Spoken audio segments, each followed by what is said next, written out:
자네 피곤한가? 그럼 자네가 찾았는가? 덥지도 않았고.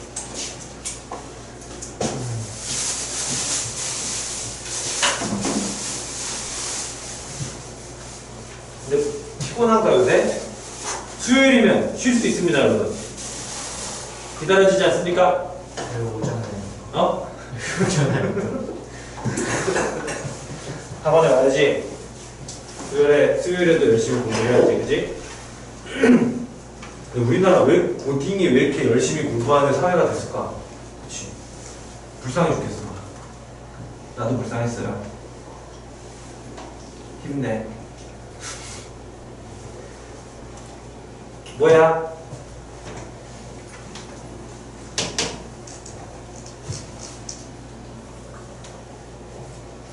바닥이야, 들뜬이야? 바닥. 아래쪽인데요? 방향은 상관없어요. 스핀 방향만 같게 홀전자가 최대가 되면 되니까 바닥. 얘는 힌트. 그치, 훈트를 위배해서 들뜬인데요. 사실은 이렇게까지는 보통 잘 안 됩니다. 얘는 불가. 뭐? 불가. 아니에요. 뭐라고? 불러? 뭐? 불가능한 거 아니에요? 왜? 파울 베타울. 파울리 베타 원리를 어떻게 위배했는데? 그거 두 개까지 아니었어요. 최대 두 개야. 하나는 가능. 하나 돼요? 하나 되지. 꽉 채우고 하는 거 아니었어요? 파울리 베타는 최대 두 개니까 하나 있는 건 가능하지. 스핀과. 요거예요. 아. 에너지가 낮은 걸 안 치우고 뛰어넘고 갔기 때문에 들뜬임.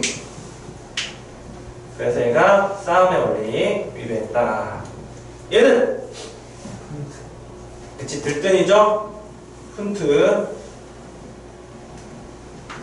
얘는 바닥. 얘는 파울 베타울. 세 개 들어가면 안 되죠. 파울리 베타 원리 위배했기 때문에 뭐 이거는 불가능한 구조입니다 라고 말을 해야 돼요. 파울리 베타 원리를 위배했기 때문에 이건 이 세상에 존재하지 않습니다. 얘는요? 존재한. 얘도 마찬가지죠. 같은 방향으로 두 방향은 파울리 베타 원리에 위배했으니까 이건 존재할 수가 없습니다. 이것도 불가능. 이렇게 말을 해주면 됩니다. 구분할 수 있겠죠?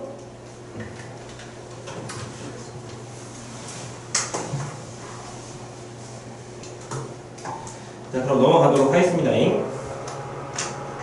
자, 다음으로 나오는 게 양자수입니다. 양자수. 양자수.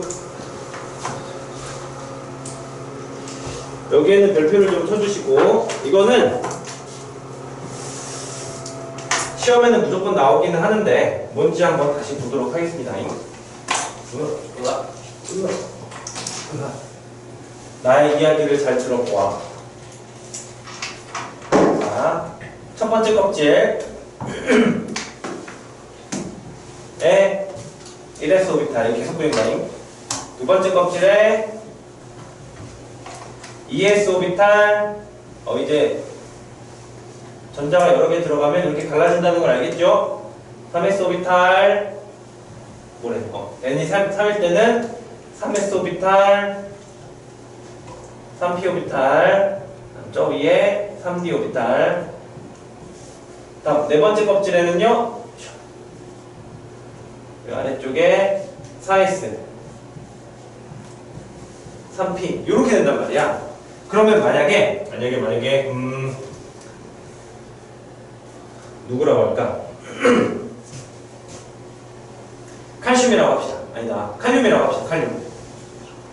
칼륨이 전자 배치를 하려면 어떻게 해야 돼요? 전자 몇 개 들어가야 돼? 하나, 둘, 셋, 넷, 다섯, 여섯, 일곱, 여덟. 각 방에 지금 꽉꽉 차고 있어요.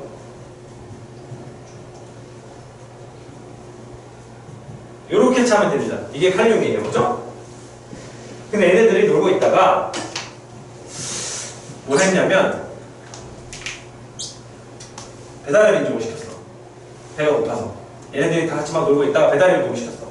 배달의 민족을 얘가 시켰어요. 얘가 왔잖아. 얘가 시켰어요. 얘가 배고파서 커피를 한 잔 시켰네? 그러면 배민 라이더가 와서 얘를 정확하게 찾아서 배달을 해줘야 될 거 아니야. 배달을 해주려면 뭐가 필요해요? 주소가 필요합니다. 주소가 필요하고 정확하게 얘한테 배달이 딱 가야 되기 때문에 얘를 지칭하는 뭔가 주소가 필요하다는 거죠. 그게 양자수예요. 알았지? 여기에 전자들이 쫘르륵 있는데 이 중에서 요 전자를 딱 찍어낼 수 있는 주소, 그게 양자수입니다. 그래서 양자수는 우리 보통 뭐라고 부르냐면 전자의 주소라고 부릅니다. 전자의 주소. 자, 그럼 전자를 찾아갑시다. 그러면 일단 뭐부터? 엘리베이터를 타야죠? 몇 층인지부터 알아야 돼. 층수를 먼저 알아야 되니까 제일 처음으로 우리가 알아야 될 게 뭐냐면 전자 껍질수를 알아야죠? 첫 번째, 전자 껍질수.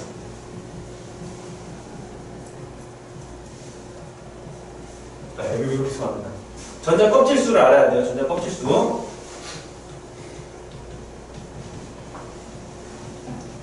요게 층수예요. 요걸 우리는 뭐라고 부르냐면 주양자수라고 합니다. 이런 건 이름이니까 사실은 외워야겠죠? 주양자수라고 하고 얘는 n이라고 할 거예요. 그럼 전자 껍질수니까 첫 번째 껍질, 두 번째 껍질, 세 번째 껍질 인정? 다음 두 번째. 그럼 층수를 찾아갔어. 2층에 갔어요. 그러면 요 방에 배를 누를지, 요 방에 배를 누를지를 정해줘야지. S오비탈이냐, P오비탈이냐, 요걸 정해줘야죠. 오비탈의 종류를 정해주셔야 됩니다. 맞아요? S오비탈이냐, P오비탈이냐. 이걸 우리는 뭐라고 부르냐면 방위양자수라고 합니다. 다른 말로 부양자수라고도 해요. 그럼 영어 알파벳으로는 L이라고 합니다. 근데 이게 주소잖아. 이게 배민에 찍힐 때 뭐라고 찍혀야 돼? 숫자로 찍혀야 돼. 숫자로. 그래서 층수는 1, 2, 3층이라고 찍히면 되는데 오비탈 종류는 숫자로 어떻게 찍히지? S오비탈은 숫자 뭐? 0, P오비탈은 숫자 1, D오비탈은 숫자 2, F오비탈은 숫자 3 이렇게 찍히기로 약속을 했습니다. 그러니까 우리가 배민 라이더가 되는 거지. 배민 라이더가 그렇게 쏠쏠하다는데, 그지? 쿠팡, 네. 쿠팡맨. 3번. 그래서 P오비탈에 노크를 했어요. 짜란. 근데 P오비탈에는 방이 3개야. 방을 또 잘 찾아가야 되네. 방 종류를 우리가 구분을 해주셔야 됩니다. 이걸 우리는 뭐라고 부르냐면 같은 오비탈 내에서 X인지 Y인지 Z인지를 구분해줘야지. 맞아요? X인지 Y인지 Z인지를 구분해줘야 돼. 이걸 우리는 뭐라고 하냐면 오비탈의 방향이라고 하죠. 오비탈 방향. 오비탈의 방향에 해당하는 게 자기 양자수예요. 이걸 우리는 ML이라고 합니다. 그럼 이것도 숫자가 있어야 될 것 같은데? 얘는 숫자가 어떻게 부여가 되냐면 S오비탈은 방이 하나잖아요. 얘 방번호 0이에요. P오비탈은 방이 3개잖아. 방번호를 어떻게 부여를 하냐면 가운데가 0이에요. 그 다음 양쪽을 플러스 마이너스 1이라고 말을 합니다. 그럼 D오비탈은 어떻게 돼, 이게? 가운데가 0, 플러스 1, 플러스 2, 마이너스 1, 마이너스 2. 이렇게 방번호 붙여준 거야. 다음 4번. 이제 여기까지 찾아갔어. 그럼 전자가 몇 개 있어? 2개 있지. 전자가 2개 있기 때문에 어떤 전자인지를 찾아주셔야 돼요. 내가 아까 전자가 돌고 있다고 했잖아. 전자가 도는 방향이 반대예요. 하나는 위쪽으로 돌고 있고요. 하나는 이렇게 아래쪽 보고 돌고 있어.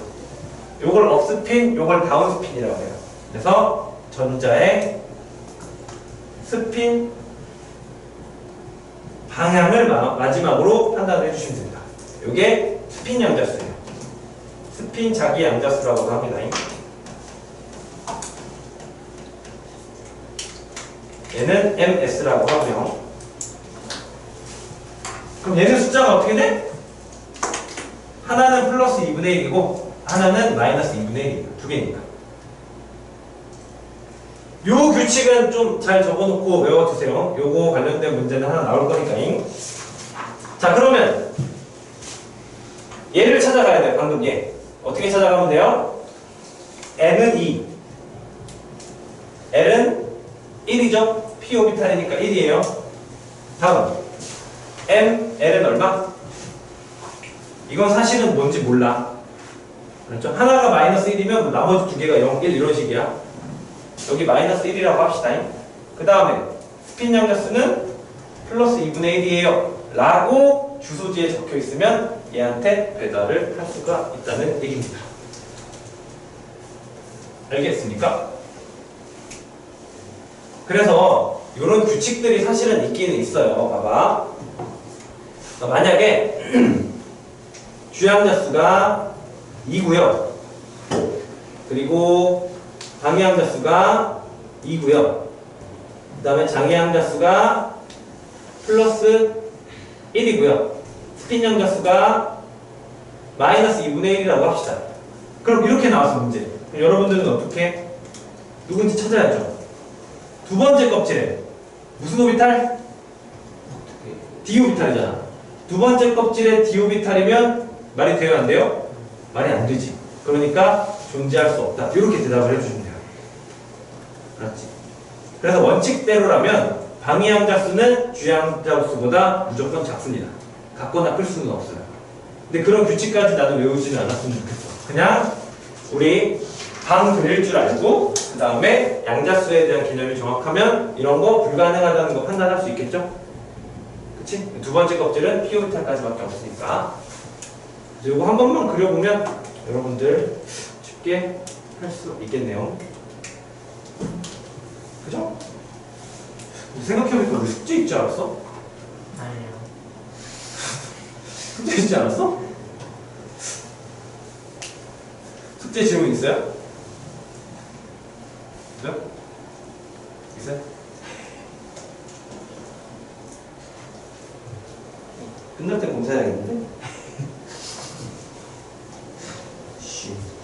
오늘 주기율표까지 하기로 했죠? 자, 여기 문제를 한번 슬쩍 보고 볼까?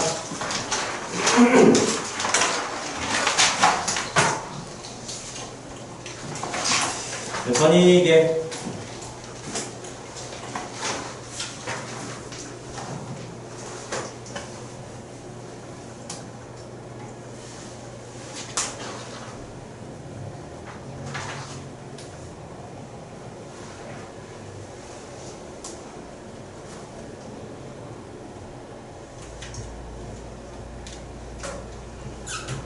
몇 번? 5번이죠? 자전자 원자에서는 에너지 준위가 3d 오비탈이 4x 오비탈보다 크죠? 1s, 2s, 2p, 3s, 3p, 4s니까 답은 5번? 이거는 뭐예요? 어?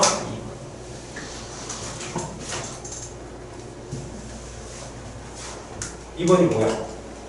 옥텟 규칙이라고 혹시 옛날에 들어보셨음? 고1 때 했던 거죠? 옥텟 규칙이 뭐예요?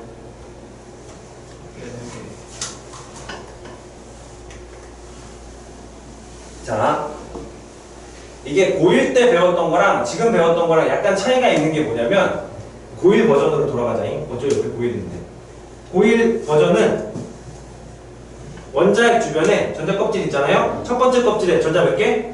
2개. 두 번째 껍질에 몇 개? 8개. 세 번째 껍질에 이 8개라고 배워요. 왜? 문과 애들을 문과 애들의 지식 수준을 떨어뜨리기 위해서. 그죠? 근데 2개, 8개, 8개라고 배우면서 이유가 옥텟 규칙 때문이라고 했어요. 왜냐하면 최외각 전자가 최대 8개가 되어야 되는 게 옥텟 규칙이죠. 그쵸? 그렇기 때문에 여기에 2개 채우고 여기에 8개 채우고 여기에 8개 채운 다음에 칼륨, 칼슘은 그 다음에 채운다 라고 말을 했을걸? 근데 사실은 이게 아니었던 거죠. 이게 뻥이었습니다. 왜냐하면 우리 이과에서는 여기가 2개, 여기가 8개. 세 번째 껍질에는 몇 개까지 들어가요? 전자가? 아까 몇 개였지? 방이 뭐 있어? S오비탈, P오비탈, D오비탈 있죠? 이거 방 하나, 방 3개, 방 5개예요. 방이 몇 개 있어? 9개 있지. 그럼 여기는 전자가 18개까지 들어갑니다. 그치? 그래서 이거 2n제곱이라고 했잖아. 2, 8, 18, 그 다음은 32 이렇게 들어가요. 그러면 얘랑 내용이 아예 다른 거야? 그건 아니지. 똑같이 여기 2개 채우고 여기 8개 채우고 여기 8개 채우면 그 다음에 칼륨이랑 칼슘 여기에 들어가요. 왜죠? 이 이유가 뭐였지? 오비탈에서 에너지 갈라짐이 일어나면서 4s 오비탈이 3d 오비탈보다 에너지 준위가 낮기 때문이지. 그쵸? 그래서 옥대 규칙이 만족이 되는 겁니다. 그쵸? 그래서 옥대 규칙은 틀린 건 아니고요. 틀린 건 아닌데 이게 8개가 아니다 정도로 이해를 하시면 돼요. 그리고 옥대 규칙은 사실은 2개였죠? 최외곽 전자가 최대 8개, 그리고 최외곽 전자가 8개인 게 가장 안정합니다. 그래서 18쪽인 조금 이따 하겠지만 네온이랑 아르곤이 되게 안정하잖아. 요건 조금 이따 할게. 오늘 다 해야지. 그래서 8개 이하가 맞는 말인 거예요. 최악 전자 수는 8개 이해하지. 그래서 됐지롱. 근데 저까지 4번째 것까지 그 채워주고 3번째 것을 다시 더 채워줄 수 있는 거 아니에요? 아니야, 봐봐. 2개, 8개. 그 다음에 채운다. 하나, 둘, 셋, 넷, 다섯, 여섯, 일곱, 여덟. 그 다음에 여기 2개 채우지? 그럼 최외곽 전자가 누구야? 1. 그 다음에 누구 채워? 이 안쪽 채우죠. 이건 최외곽 전자가 아니니까 채우는 거야. 인정?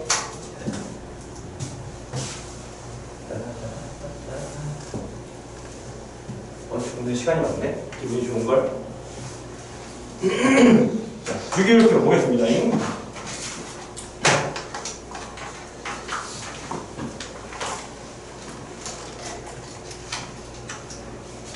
오늘 또 그렇게 많이 하지는 않을 것이다.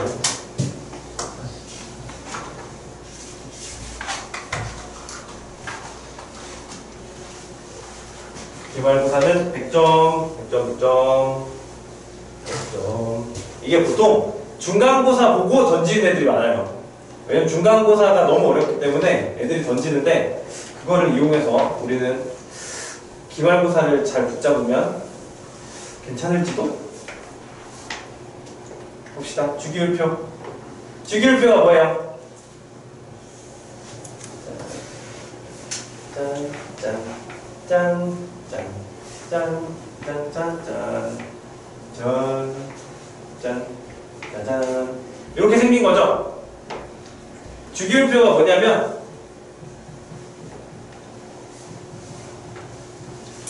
주기율표는 지금까지 발견된 원소들을 일정한 규칙에 따라서 배열한 표죠. 그러면 다 알고 있는 내용일 것 같은데 세로줄을 뭐라고 부르죠? 세로줄, 조, 가로줄, 주기. 주기는 몇 주기부터 몇 주기까지? 1주기부터 7주기까지 있어요. 족은 1쪽부터 18쪽까지 있어요. 그렇죠? 일단은 기본적인 것부터 체크해볼까 그러면? 주기율표 원자번호 20번까지 수, 헬, 리, 에, 둥, 다시 리, 배, 둥, 산, 질, 산, 풀, 내, 나, 만, 알, 지, 배, 시, 홀, 라, 크, 칵 이렇게 외웠죠? 그쪽이 다 외웠지. 그러면 우리가 외운 거는 1족, 2족, 여기 몇 족? 13족, 14족, 15족, 16족, 17족, 18족이에요. 우리가 외운 거는 1족, 2족, 13족에서 18족까지. 그러면 왜 여기를 외웠냐면 여기가 쉽기 때문에 여기를 배우는 거예요. 화학원에서는. 얘네들의 이름이 뭐냐면 전형원입니다. 전형원. 1족부터 2족, 13, 18족까지를 전형원소라고 합니다. 그럼 얘네가 왜 쉽냐면요. 규칙성이 되게 뚜렷하게 나타나요. 왜냐면 족수랑 최외각 전자수랑 같아요.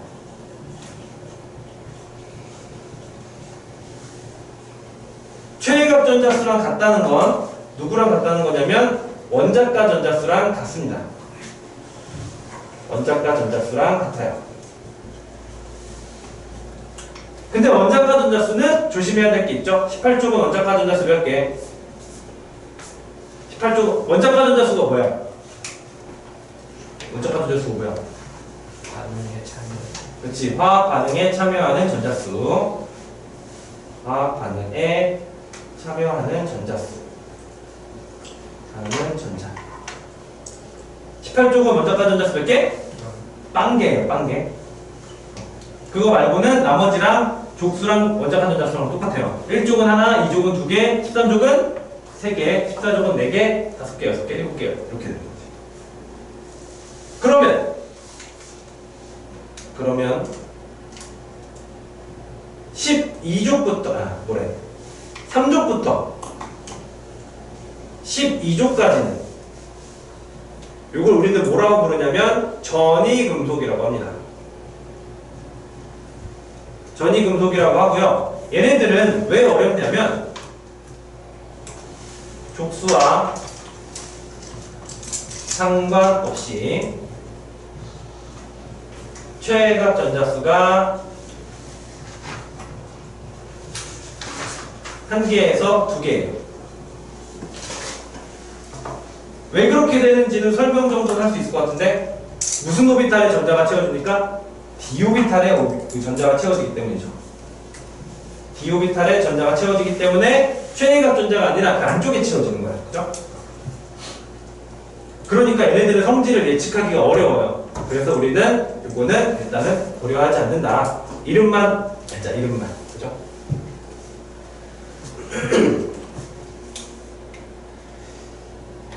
그러면 이 주기율표를 우리가 본격적으로 하기 전에 역사에 대해서 좀 알아봐야 되는데 이 밑에 주기율의 발견이라고 되어 있는 거 있죠? 여기는 시험 문제 무조건 나오기는 하는데 중요한 것만 밑줄을 칠게요. 이 사람 이름이 좀 중요해요. 사람 이름은 외워야 돼요. 데베라이너의 새쌍원소설. 이름이랑 썰 요거만 외우시면 됩니다. 구체적인 뭐 내용은 그렇게 중요하진 않은 말을 해주면 이거 전에 라부아지에 아저씨가 있었어요. 라부아지 좀 유명한 아저씨지. 이 사람은 안 중요하니까 안 써도 되나요?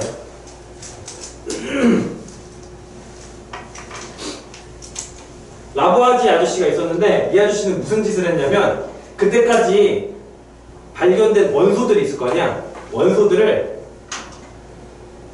속성별로 나눴어요.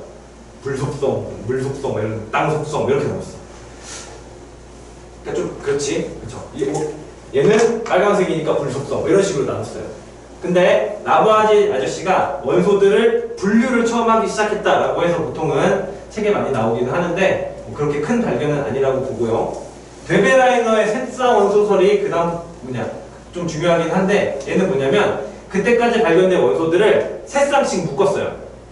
뭐 여러 가지 화학적인 실험들을 했겠지. 뭐 끓는 점도 측정하고 원자량도 측정하고 그래서 세 쌍씩 묶었더니 세 쌍씩 묶으니까 그 세 쌍 안에서는 뭔가 규칙성이 발견되더라 이거야. 그게 뭐 등차수열을 이룬다 이런 건데 그런 거 구체적인까지 상관없고 데베라이너는 3개씩 묶었다. 이 정도까지만 아시면 됩니다. 근데 이때는 발견된 원소가 사실은 그렇게 많지 않아서 뭐 그냥 정리를 해놨다 정도의 의미만 있고요. 이 다음 아저씨부터 좀 중요합니다. 멘델레이프 이름 외워야 돼요. 멘델레이프 아저씨가 사실상 주기율표를 처음 만들었어요. 그때까지 발견된 원소를 무슨 순서대로? 원자량 순서대로 배열을 했습니다. 원자량 순서대로 배열.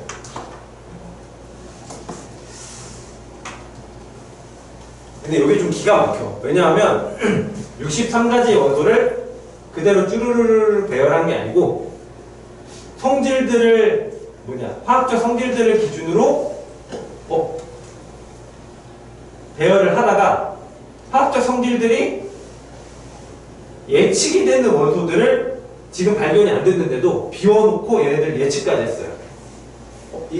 이거 우리 아직 발견 안 된 것 같은데 지금 이 화학적 성질을 가진 원소가 분명히 있을 것이다. 뭐 이 정도까지 예측을 했어. 그래서 이 사람이 이름을 교과서에 남기게 됐지. 근데 원자량 순서대로 배열을 했는데 예외가 약간씩 존재했어요. 뭐 끓는 점이 일정하게 증가한다거나 뭐 그런 게 아니고 가끔씩 예외가 존재했어. 왜 예외가 존재할까? 궁금해하다가 죽었어요. 다음 그 예외를 수정한 게 모질리입니다. 그래서 현대의 주기율표다 라고 하면 우리는 모질리의 주기율표를 말을 하는 거예요. 모질리 이름 외워야죠. 모질리 멘델레예프랑 모질리 외우시면 됩니다. 모질리는 무슨 순서대로? 양성자 순서대로 바꿨습니다. 근데 이게 한 2개인가 3개 정도 이렇게 딱 바꿨더니 이 예외가 다 없어진 거예요. 야 원자량 아니었지롱, 양성자 수였지롱 해서 현대 주기율표가 모질리게 됐다. 외워야 될 거 멘델레예프 원자량, 모질리 양성자, 그렇죠? 모질리 양성자 멘델레예프 원자량 요거 2개를 외우시면 됩니다. 저거는 나올 거야. 그래서 어쨌든 역사는 이렇게 되고요. 현대 주기율표는 이렇게 되어 있습니다.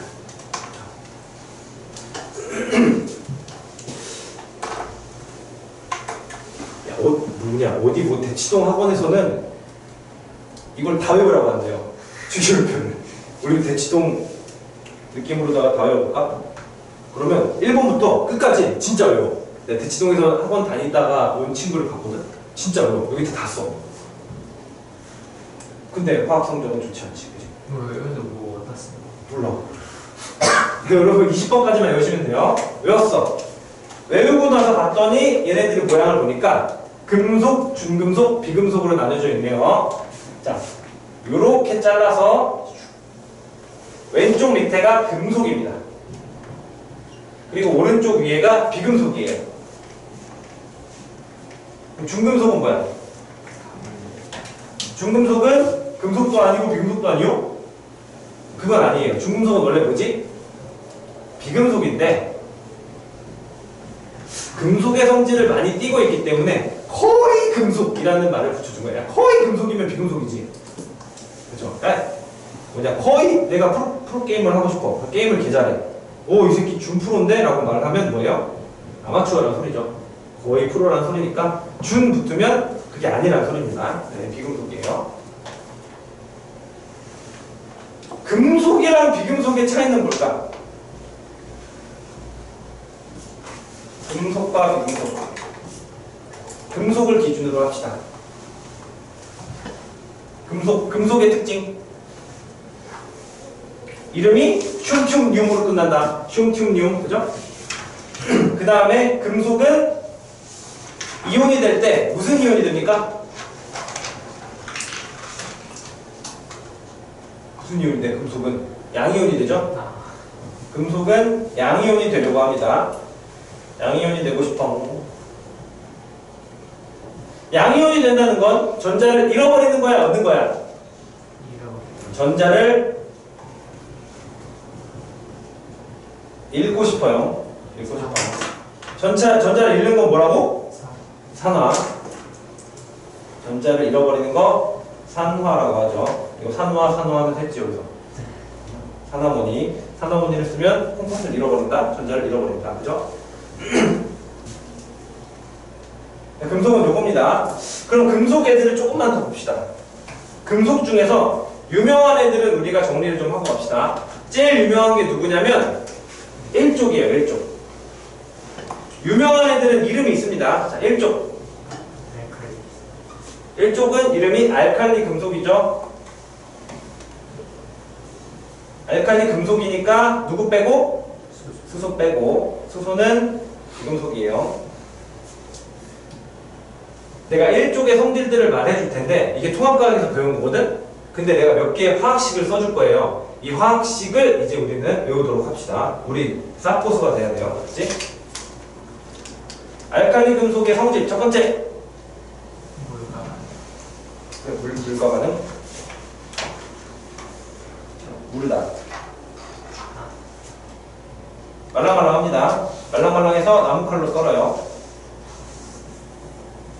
그 다음 두 번째는 얘네들이 반응을 엄청 빨리 해요. 반응을 엄청 빨리 하기 때문에 공기 중에서 보관이 안 됩니다. 왜냐하면 누구랑 반응해?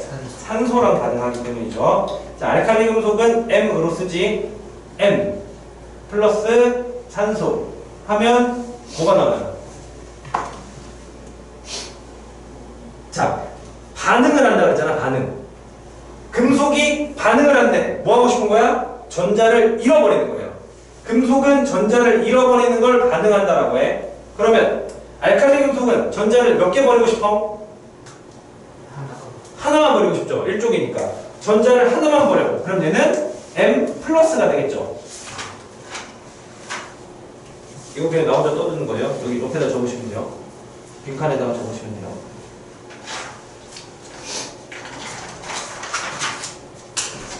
그 다음에 산소는요. 산소는 전자를 몇 개 얻고 싶어요? 2개 얻고 싶어요. 맞지? 16쪽이니까 전자를 2개 얻어야지 네온처럼 되는 거야. 우리의 이상향은 18쪽이에요. 그러니까 전자를 2개 얻으는데, 그러니까 산소는 2개 얻고 싶어. 개수가 안 맞지? 그러니까 얘가 2개 있어야 돼. M2O가 돼야 돼. M2O. 개수 맞춰주시면 2개, 뭐래? 이거 2개 아니야. 얘가 2개, 얘가 4개 이렇게 됩니다. 산소랑 반응합니다. 산소와 반응. 아이씨, 그래서 열받았어. 열받아서 물에 넣어서 보관을 하려고 했거든? 근데 얘는 물에 넣어도 물과 반응을 하게 된다. 물이랑 또 반응을 시킬까? 얘랑 물이랑 반응하면 누구 나오게? 내가 해야지. MOH가 나옵니다. 그 다음에 수소기체가 나오죠. 물과 반응해서 수소기체가 나오죠. 얘가 계속 맞추면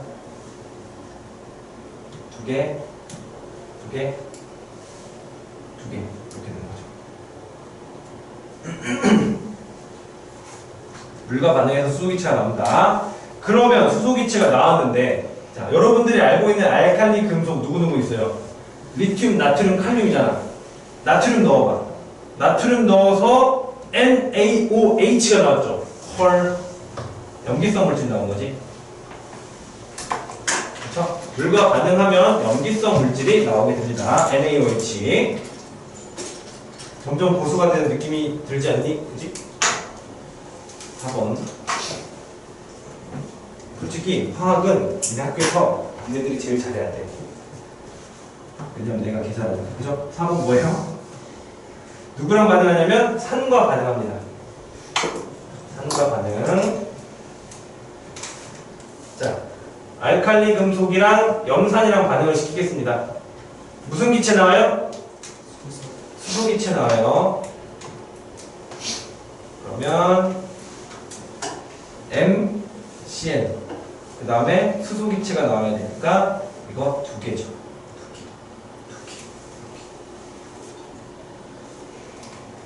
아니, 자리가 없네. 5번째, 여기 위에다 쓸게요. 전 이런 거 지우고. 5번째! 두둔. 탄산칼슘과 반응하는 거 기억하심? 아니다. 내가 잘못 썼다. 내가 딴 거랑 헷갈렸어. 여기까지. 미안. 큰일 날 뻔했다. 산화칼슘은 4대 성질이었어. 여기까지. 여기 알칼리 금속의 성질. 이 정도만 정리하시면 됩니다.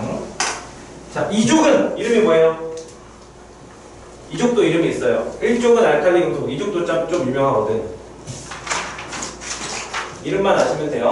알칼리 토금속. 알칼리 또 이거 아니고 알칼리 토금속. 이게 흑토자예요. 그래서 얘가 지구에 많이 포함되어 있는, 땅속에 많이 포함되어 있는 원소래요. 근데 이거 대학교가 나왔다. 그 전까지 알칼리 또 이건 줄 알았어요. 알칼리 또 금속 아닙니다. 2족은 알칼리 토금속. 또 17족. 17족 이름 뭐임? 17족은 더 유명하니까 알지? 할로젠. 할로젠은 X로 씁니다. 할로젠 누구 있어요?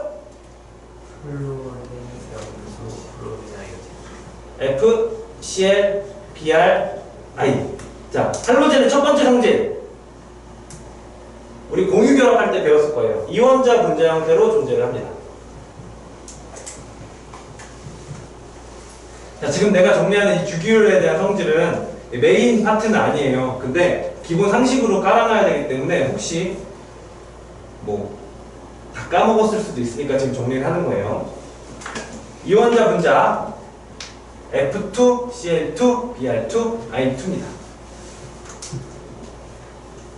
자, 그럼 얘네는 비금속이기 때문에 반응을 할 때 반응성을 비교할 건데, 두 번째는 반응성이라고 하는 게 뭐예요? 반응성. 반응을 한다. 이게 뭐야? 사실 화학에서 제일 애매한 말이 반응을 한다거든? 반응이 뭐 뽀글뽀글 올라오면 반응인가? 화학에서의 반응은 뭐냐면요, 이온이 되는 걸 우리는 반응한다라고 하는 거죠. 이온이 되는 걸. 얘는 비금속이니까 무슨 이온이 되겠어요? 음이온이 되겠죠. 음이온이 되려는 성질이 반응성이에요. 음이온이 되려는 성질이면 하나야 환원이야? 전자를 얻어야지. 전자를 얻으면 환원입니다. 환원. 반응성 순서는 왼쪽으로 갈수록 커져요.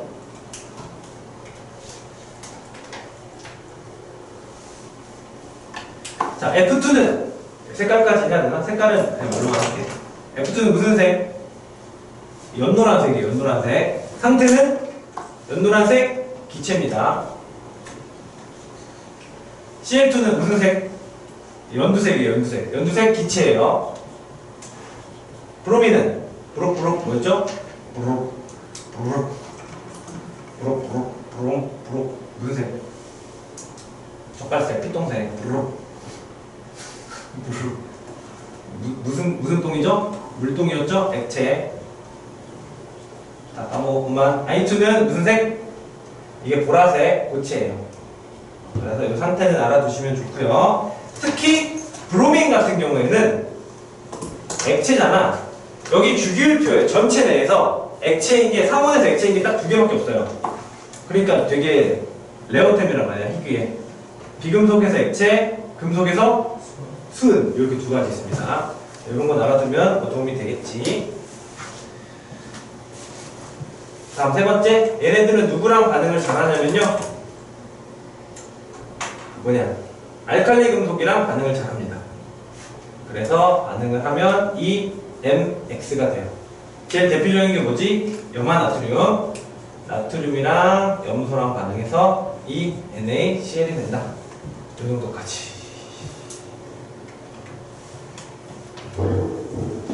자, 18쪽도 사실은 조금 유명하다. 이런 거임. 18쪽. 18쪽.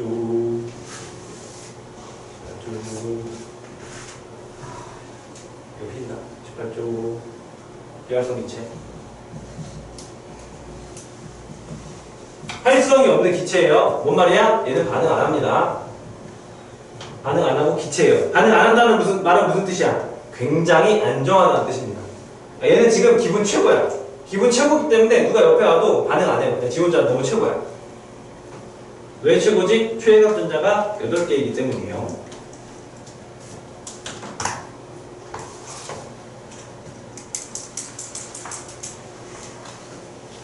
그래서 주기율표의 기본은 이렇게 됩니다.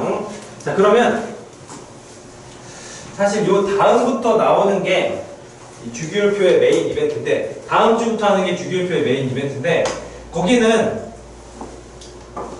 말해준 대로만 정확하게 기억하고 규칙을 정확하게 대입하면 문제는 다 맞출 수 있어요. 그치? 그러니까 이 다음에 나오는 주기성에 대해서는 뭐라 해야 되지? 내 얘기를 잘 들어야 됩니다. 됐죠? 그래서 그 오프닝을 오늘 하고 가도록 하겠습니다. 첫 번째, 유효했잖아. 유효했잖아.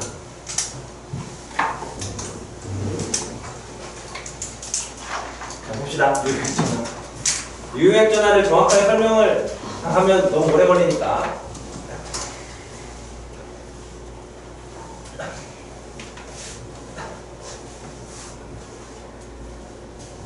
다음 주에 할 걸 예고만 하고 끝낼게요.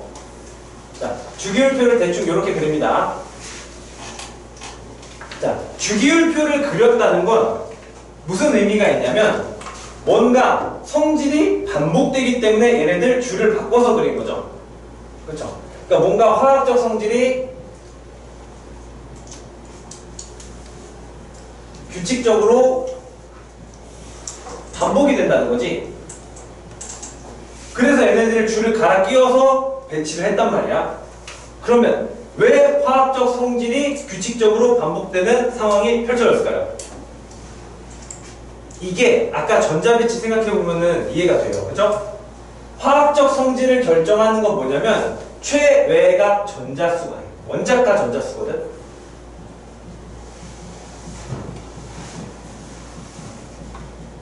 원자가 전자수가 이게 구조적으로 몇 번마다 한 번씩 반복될 수밖에 없어요?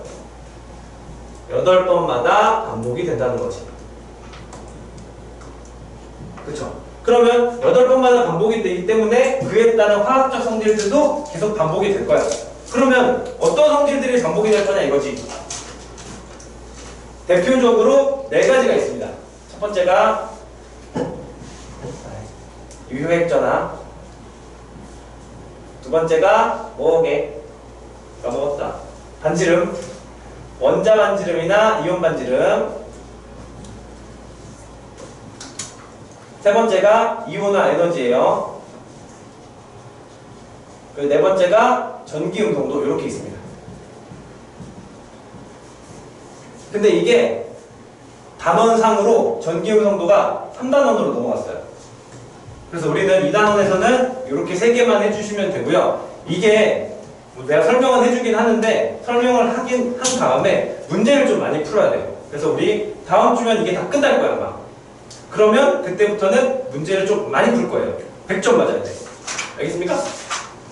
이걸 조금 더 했다가는 날 아주 죽일 기세구만 다들. 그치? 그래서 숙제는 얘들아 숙제 안 해오니? 숙제는 여 뒤에 보소.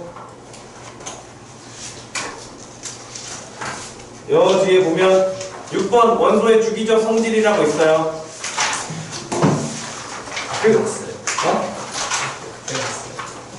문제를 풀어보려고. 이거 빨리 푸세요. 이거 말고 우리 풀게 산더미처럼 쌓여있어. 됐지? 거기까지 풀어오시면 됩니다. 얼마 많지 않아요. 솔직히 이거 아니 주기적 성질 전까지 5번까지 푸시면 되고요. 솔직히 1시간이면 다 풀걸? 그럼 내신 언제 나가요, 저희? 다음 주에 요거 하면은 이제 다음 주부터 문제 풀이를 많이 할 거예요. 우리는 항상 내신 내리지. 끝! 숙제와 검사할 거야. 숙제와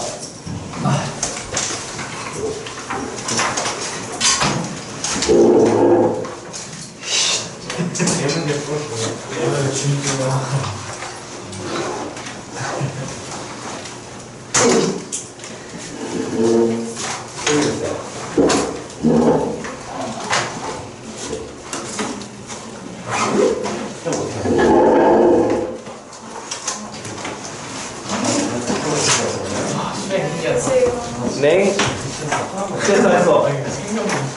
이게 존나 어렵다.